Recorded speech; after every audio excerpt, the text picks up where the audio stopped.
কাজী দেলোয়ার হোসেন এবং সেই দিনই মৃত্যুর সাথে পাঞ্জা লড়ছে আব্দুল সাত্তার আজকে পঙ্গু হাসপাতালে, তিনি মৃত্যুর সাথে পাঞ্জা লড়ছেন।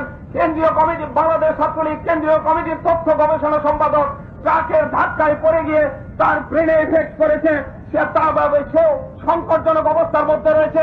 এমনি ভাবে জনাব আমিরুল হক আমিনকে আমি আহ্বান জানাচ্ছি।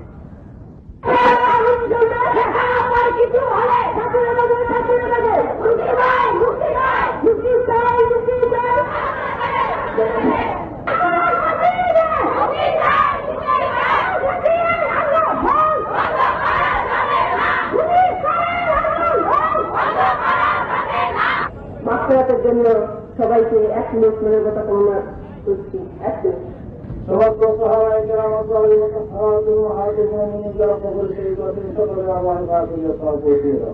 মাস্টার তুলে মাকে পর্যন্ত সীমাউদ্দিন জনক পর্যন্ত হজরত আদম আলাইহিস সালাম থেকে আজ পর্যন্ত মুসলমান নারী মুজাদ্দিদ জামান কিতাবুল্লাহ মুস্তাজাব দাওয়াত সাদ কুরআন মুফাসসির ইসলাম মুবাল্লিগিন সর্ব সালিহিন যারা কবর থেকে যাদের সকল আল্লাহ পাকের সাথ দিয়ে দাও।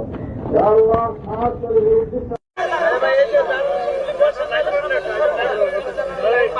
জানা কি লেগে নেই